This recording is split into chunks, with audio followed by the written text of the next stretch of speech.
Hello guys, welcome to my channel. आज हम इस वीडियो में इनकैप्सुलेशन इन जावा के बारे में सीखेंगे।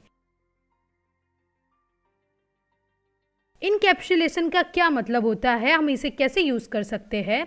तो इसकी डेफिनेशन है कि एक सिंगल यूनिट में डेटा और कोरेस्पॉन्डिंग मेथड्स यानी कि जो बिहेवियर है उनको एक साथ बाइंडिंग करते हैं, उस प्रोसेस को हम इनकैप्सुलेशन कहते हैं। और it is also known as data hiding. इसका मतलब ये होता है कि the whole idea behind encapsulation is to hide the implementation details from the users. यानी कि आपको डिटेल्स लेने हैं यूज़र के पास से, उसको हाइड करना है, यानी कि आप उसे प्राइवेट बनाते हो और आपको वो प्राइवेट मेंबर्स या तो फिर वेरिएबल्स एक्सेस करने हैं बाहर के क्लास में। तो आप इनकैप्सुलेशन का यूज़ करके वो जो प्राइवेट मेंबर्स है उससे आप एक्सेस करा सकते हो, राइट। कोई भी outside class private data member यानी कि वेरिएबल्स जो दूसरे क्लास में है उसे एक्सेस नहीं कर सकते हैं, बिकॉज ऑफ हमने जो मेंबर्स बनाए होते हैं वो प्राइवेट होते हैं। अगर आपको प्राइवेट डेटा फील्ड्स एक्सेस करने हैं बाहर के क्लास में तो आपको public getter and setter method का यूज़ करना होगा, यानी कि गेटर एंड सेटर मेथड आपको बनानी होगी। इससे हम इनकैप्सुलेशन कहते हैं, right. So what is getter and setter method in Java? We will talk about a getter method. एक मेथड जिसका यूज प्राइवेट वेरिएबल्स की वैल्यू और return the value of the private variables को गेट और retrieve करने के लिए किया जाता है, उसे हम गेटर मेथड कहते हैं, राइट। यानी कि यूजर के पास से हम वो वैल्यू गेट करते हैं, रिट्राइव करते हैं। Also this method is known as accessor method. और इसका सिग्नेचर है कि ये जो मेथड है वो पब्लिक होनी चाहिए, यानी कि हमारा जो एक्सेस मॉडिफायर्स है वो पब्लिक होना चाहिए। अगर आपको एक्सेस मॉडिफायर्स क्या है वो पता नहीं है तो मैंने इसके ऊपर भी वीडियो बनाया हुआ है, तो आप पहले इस वीडियो को जाके देख लीजिए और इसकी जो वीडियो की लिंक है वो भी मैं आपको डिस्क्रिप्शन बॉक्स में दे दूंगी, तो आप वहाँ से जाके भी देख सकते हैं, राइट। ओके, तो यहाँ पे गेटर मेथड का सिग्नेचर है पब्लिक और फिर आएगी उसकी return type and then get property name, यानी कि आपको जो वेरिएबल लिखना है उसका नाम। What is setter method? तो एक ऐसी मेथड जिसका यूज अपडेटिंग और setting the value of a variable के लिए किया जाता हो, यानी कि वेरिएबल को मॉडिफाई करने के लिए जो प्रोसेस हम करते हैं उसे सेटर मेथड कहते हैं। This method is also known as mutator method. Setter method का यूज करके हम एक वेरिएबल की वैल्यू को मॉडिफाई कर सकते हैं। मैं यहाँ पे एक क्लास लेती हूँ और उसका सिंपल नाम दूंगी डेमो, ठीक है। अब इस क्लास के अंदर मैं जितने भी वेरिएबल्स क्रिएट करूंगी उसकी हम गेटर और सेटर दोनों मेथड क्रिएट करेंगे ताकि हम बाहर के क्लास में उसे एक्सेस कर पाए, राइट। अब सेटर मेथड का सिग्नेचर है कि हमारी जो मेथड है वो पब्लिक होनी चाहिए, देन उसके बाद आएगा वॉइड, बिकॉज सेटर मेथड कोई रिटर्न वैल्यू नहीं करती है। उसके बाद सेट प्रॉपर्टी नेम आएगा और उसके काउंट्स के अंदर हमें पैरामीटर यानी कि आर्ग्यूमेंट पास करने होते हैं, बिकॉज हमें वैल्यू सेट करानी होती है। फर्स्ट ऑफ ऑल गेटर और सेटर मेथड के लिए हमें पहले नेमिंग कन्वेंशन देखना होगा। फॉर एग्जाम्पल कि if the variable is the type of integer, ठीक है, मैं यहाँ पे इंटीजर नाम का एक वेरिएबल ले रही हूँ जो है नंबर, राइट। अब ये हमारा जो इंटीजर टाइप का नंबर वेरिएबल है उसे मैं यहाँ पे प्राइवेट बनाऊंगी। इस वेरिएबल के लिए हमारी जो गेटर और सेटर मेथड होगी वो कुछ इस टाइप की दिखेगी, पब्लिक, और यहाँ पे याद रखिए इंटीजर और गेट नंबर और उसका बॉडी पार्ट, यानी कि इस वेरिएबल के लिए हमारी गेटर मेथड होगी ये टाइप की और सेटर मेथड होगी हमारी कुछ इस टाइप की, राइट। तो गाइज हमारे इस वेरिएबल के लिए गेटर मेथड इस टाइप की होगी और सेटर मेथड इस टाइप की होगी। Let's take simple example so to understand getter and setter methods clearly, ठीक है। तो यहाँ पे हम एक क्लास लेते हैं इसे समझने के लिए, गेटर और मेथड को। अब मैं यहाँ पे एक और क्लास ले रही हूँ जो होगा हमारा यहाँ पे स्टूडेंट। ओके, तो यहाँ पे हमारा जो स्टूडेंट क्लास है वो क्रिएट हो चुका है। उसके बाद step number 1, declare the variables private in class. Okay, तो यहाँ पे मैं 3 वेरिएबल लूंगी। एक होगा हमारा स्टूडेंट आईडी, सेकंड होगा स्टूडेंट रोल नंबर और थर्ड होगा हमारा यहाँ पे स्टूडेंट नेम। तो मैं यहाँ पे इंटीजर स्टूडेंट आईडी लूंगी, उसके बाद सेकंड हमारा यहाँ पे आएगा स्टूडेंट रोल नंबर और उसके बाद यहाँ पे हमारा नेम आएगा, इसलिए हम यहाँ पे स्ट्रिंग लेंगे उसका टाइप और स्टूडेंट नेम, राइट। तो यहाँ पे हमारे 3 वेरिएबल आ चुके हैं और इन तीनों को मैं यहाँ पे प्राइवेट डिक्लेयर करूँगी। ओके,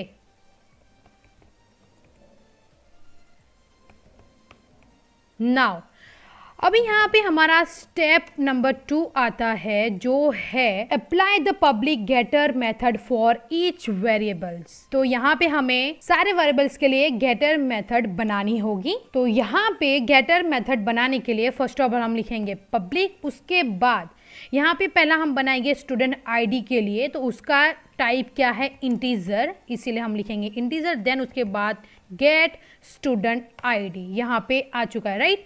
अब उसके अंदर उसके बॉडी पार्ट में हम यहाँ पे लिखेंगे हमारा जो प्राइवेट डेटा एक्सेस करना है पब्लिक मेथड में, तो इसीलिए हम यहाँ पे लिखेंगे रिटर्न और हमारा स्टूडेंट आईडी। तो यहाँ पे हमारे स्टूडेंट आईडी के लिए गेटर मेथड रेडी है। इसी तरह हम सारे वेरिएबल्स के लिए गेटर मेथड रेडी करेंगे। तो पब्लिक इंटीजर और सेकंड है हमारे यहाँ पे स्टूडेंट रोल, तो आएगा गेट स्टूडेंट रोल नंबर और उसके बॉडी पार्ट में हम यहाँ पे रिटर्न कराएंगे वैल्यू स्टूडेंट रोल नंबर की। ओके, नाउ थर्ड हमारा यहाँ पे गेटर मेथड बनेगा फॉर द स्टूडेंट नेम। तो यहाँ पे उसकी डेटा टाइप याद रखिए गाइस स्ट्रिंग है, ठीक है। तो यहाँ पे आपको स्ट्रिंग लिखना है। देन उसके बाद यहाँ पे आपको लिखना है गेट स्टूडेंट नेम और उसके बॉडी पार्ट में हम यहाँ पे लिखेंगे रिटर्न स्टेटमेंट और रिटर्न स्टेटमेंट हम क्या कराएंगे, तो स्टूडेंट नेम हम रिटर्न कराएंगे, तो स्टूडेंट नेम। ओके, तो गाइस यहाँ पे हमारे तीनों वेरिएबल्स के लिए गेटर मेथड रेडी हो चुके हैं। अब उसके बाद हमारा स्टेप नंबर 3 आएगा, जिसमें हम बनाएंगे setter method for each private variables. Okay, now तो यहाँ पे सेटर मेथड को बनाने के लिए फर्स्ट ऑफ ऑल लिखना होगा पब्लिक। देन उसके बाद हमारी जो सेटर मेथड है वो कोई रिटर्न वैल्यू नहीं करती है, इसीलिए वॉइड। देन उसके बाद हम फर्स्ट ऑफ ऑल पहले बनाएंगे स्टूडेंट आईडी के लिए सेटर मेथड, तो इसीलिए हमें लिखना होगा सेट एंड स्टूडेंट आईडी और उसके उसमें हमें यहाँ पे एक आर्ग्यूमेंट पास करनी होगी बिकॉज ऑफ हमें आईडी गेट करनी है, ठीक है, क्योंकि हम यहाँ पे पहले गेट कराएंगे फिर यहाँ पे हम उसे लेंगे, इसीलिए हमें इसे आईडी में डिक्लेयर करना होगा, ठीक है। तो यहाँ पे हम इंटीजर आईडी जो आर्ग्यूमेंट है वो पास कराएंगे। अब उसके बॉडी पार्ट में गाइस यहाँ पे आपको लिखना होगा student ID is equal to ID. It means कि यहाँ पे हम जैसे ही आईडी पास कराएंगे तो इसकी वैल्यू हमारी जाएगी स्टूडेंट आईडी के वेरिएबल में जो है हमारा प्राइवेट, राइट। इसीलिए हम प्राइवेट वेरिएबल्स को आसानी से पब्लिक मेथड के थ्रू एक्सेस करा सकते हैं बाहर के क्लास में। ओके, नाउ तो ये फर्स्ट वाली सेटर मेथड है वो रेडी है फॉर द स्टूडेंट आईडी। उसी तरह हम यहाँ पे दूसरी मेथड बनाएंगे for the student roll number. तो यहाँ पे लिखेंगे सेट स्टूडेंट रोल नंबर और उसमें हम आर्ग्यूमेंट पास कराएंगे जो है इंटीजर टाइप की, तो लिखेंगे रोल नंबर। ओके, नाउ तो यहाँ पे अगेन हमारा जो स्टूडेंट रोल नंबर है, ठीक है, उसमें हम वैल्यू असाइन करेंगे, हम जो रोल नंबर डालेंगे उसकी। और याद रखिए गाइस कि आपको राइट साइड जो आर्ग्यूमेंट पास किया है उसकी वैल्यू आएगी और लेफ्ट साइड हमारे जो प्राइवेट वेरिएबल्स है वो आएंगे, ठीक है, तो आप कंफ्यूज ना हो। थर्ड यहाँ पे हमारी अगेन सेटर मेथड बनेगी जो होगी स्टूडेंट नेम के लिए। तो यहाँ पे public void set student name और यहाँ पे उसकी टाइप है स्ट्रिंग, तो यहाँ पे हम लिखेंगे स्ट्रिंग और नेम। उसी तरह हम यहाँ पे अगेन स्टूडेंट नेम को हमारा जो नेम है उसको असाइन करेंगे स्टूडेंट नेम में। तो यहाँ पे हमारा सेटर मेथड्स रेडी हो चुका है for the all private variables. उसके बाद यहाँ पे मैं एक और क्लास लूँगी और उसका यहाँ पे नाम दूंगी मैं इनकैप्सुलेशन टेस्ट। तो यहाँ पे गाइस हमारा इनकैप्सुलेशन टेस्ट नाम का जो क्लास है वो क्रिएट हो चुका है। उसके बाद आएगी हमारी मेन मेथड। आफ्टर दैट यहाँ पे आएगा हमारा स्टेप नंबर 4, बिकॉज यहाँ पे ये स्टूडेंट क्लास है उसका ऑब्जेक्ट हमें इनकैप्सुलेशन टेस्ट जो हमारा आउटसाइड क्लास है उसमें बनाना होगा। So the object is the reference variable of the class student and pointing to the object of the student class. It means कि यहाँ पे जैसे ही हम स्टूडेंट का ऑब्जेक्ट क्रिएट करेंगे तो हम स्टूडेंट के जितने भी वेरिएबल्स है उसे इस क्लास में यानी कि इनकैप्सुलेशन टेस्ट के क्लास में एक्सेस कर पाएंगे, राइट। तो यहाँ पे हम क्रिएट दी ऑब्जेक्ट बनाएंगे। तो फर्स्ट ऑफ ऑल उसके लिए हमें यहाँ पे लिखना होगा student age is equal to new student. तो यहाँ पे हमारा स्टूडेंट के क्लास के नाम का ऑब्जेक्ट क्रिएट हो चुका है जो है एस। अब हमारा यहाँ पे आएगा स्टेप नंबर 5 और उसमें हम मेथड को कॉल कराएंगे जो होगी हमारी सेटर मेथड, ठीक है। और उसके अंदर हम वैल्यू को सेट कराएंगे यानी कि हमारे जो वेरिएबल्स है उसकी वैल्यू को हम सेट कराएंगे। इसीलिए हमें सेटर मेथड को कॉल कराने के लिए ऑब्जेक्ट की ज़रूरत होगी। तो ऑब्जेक्ट लेना होगा एस और डॉट करेंगे तो आप यहाँ पे देख सकते हैं कि गेटर मेथड के जितने भी यहाँ पे फंक्शन थे वो भी आ चुके हैं मेथड्स, और सेटर मेथड्स भी यहाँ पे आ चुकी है। तो यहाँ पे हमें सेट टू वैल्यू करनी होगी वेरिएबल्स की, इसीलिए S dot set student ID पहले हम सेट करते हैं। तो मैं स्टूडेंट आईडी यहाँ पे लिखूंगी 1 2 3 4 5 6।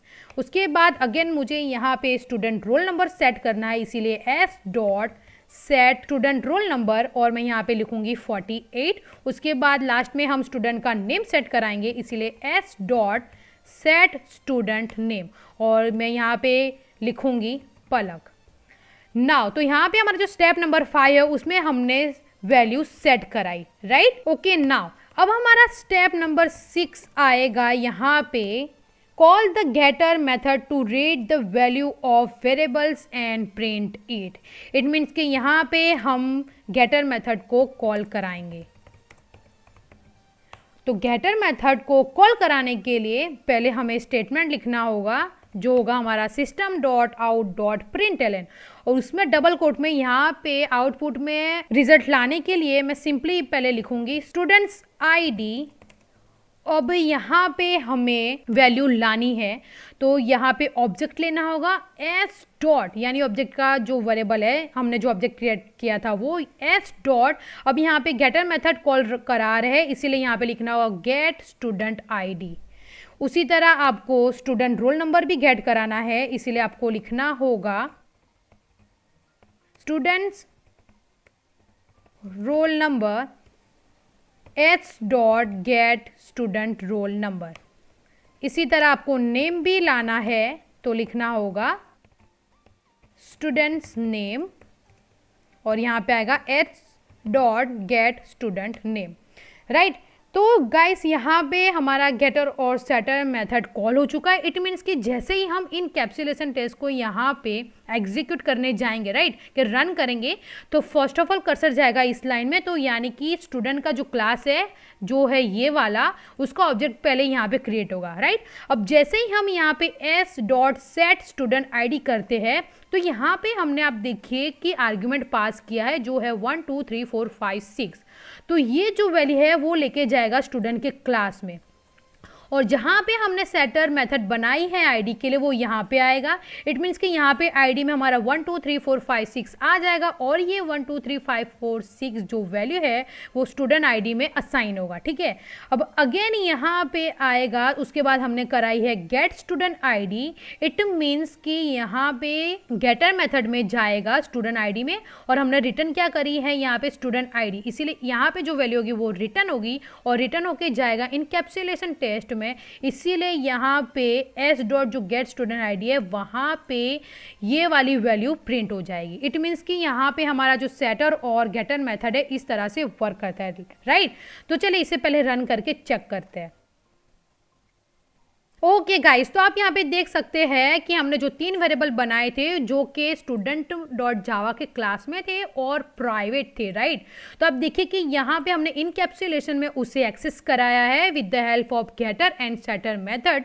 तो यहाँ पे उसकी आईडी, उसका रोल नंबर एंड उसका नाम यहाँ पे आ चुका है। इट मीन्स कि यहाँ पे ये जो गेटर और सेटर मेथड बनाई थी वो हमने अप्लाई किया बाहर के क्लास में और उस स्टूडेंट क्लास का ऑब्जेक्ट क्रिएट करके उस गेटर और सेटर मेथड को एक्सेस कराया और लास्ट में हमने आउटपुट टर्मिनल में इसे प्रिंट कराया, राइट। तो यानी कि यहाँ पे हमारे 6 स्टेप होते हैं, जो कि पहला स्टेप हमारा होता है कि हमें डिक्लेयर करना होता है वेरिएबल्स को प्राइवेट में, ठीक है। सेकंड स्टेप होता है कि हमें अप्लाई करना होता है गेटर्स हर एक वेरिएबल के लिए और फिर हमारा लास्ट में स्टेप होता है कि हमें उस क्लास का ऑब्जेक्ट क्रिएट करना होता है बाहर के क्लास में। देन हमारा 5वां स्टेप होता है कि पहले हम कॉल कराते हैं सेटर मेथड को, उसके बाद हमारा 6ठा स्टेप होता है हम कॉल कराते हैं गेटर मेथड को। तो गाइज अब यहाँ पे कुछ की पॉइंट्स हैं जो याद रखना जरूरी है। नंबर 1, अगर आप सिर्फ गेटर मेथड डिफाइन करते हैं तो सिर्फ प्रोग्राम बन जाएगा रीड ओनली। मान लीजिए यहाँ पे आप सेटर मेथड यूज नहीं करते और सिर्फ गेटर करते तो ये सिर्फ रीड करेगा, ठीक है, आपको राइट ओनली, यानी कि आपको आउटपुट में शो इसकी वैल्यू नहीं करेगा बिकॉज आपने यहाँ पे वैल्यू पास ही नहीं कराई होगी। और नंबर 2 है, अगर आप सिर्फ सेटर मेथड डिफाइन करते हैं तो सिर्फ प्रोग्राम बन जाएगा राइट ओनली, ठीक है। अब आप लाइक कि यहाँ पे सेटर मेथड बनाते हो, ठीक है, इसकी वैल्यू भी आप पास कराते हो, लेकिन आप गेट नहीं कराते हो तो आउटपुट में वैल्यू नहीं आएगी। नंबर 3, और अगर आप दोनों मेथड्स डिफाइन करते हैं जैसे कि मैंने इस क्लास में किया है, तो वो जो प्रोग्राम है वो बन जाएगा रीड राइट। इट मीन्स कि यहाँ पे आपको आउटपुट भी मिल जाएगा और हमने जो वैल्यू पास कराई थी उसको एक्सेस भी कर पाएंगे, राइट, और हमारा जो प्रोग्राम है वो एग्जीक्यूट भी हो जाएगा। तो गाइस ये था इनकैप्सुलेशन इन जावा के बारे में। आई होप कि आपको ये ट्यूटोरियल अच्छा लगा हो और इनकैप्सुलेशन क्या है वो समझ में आया हो।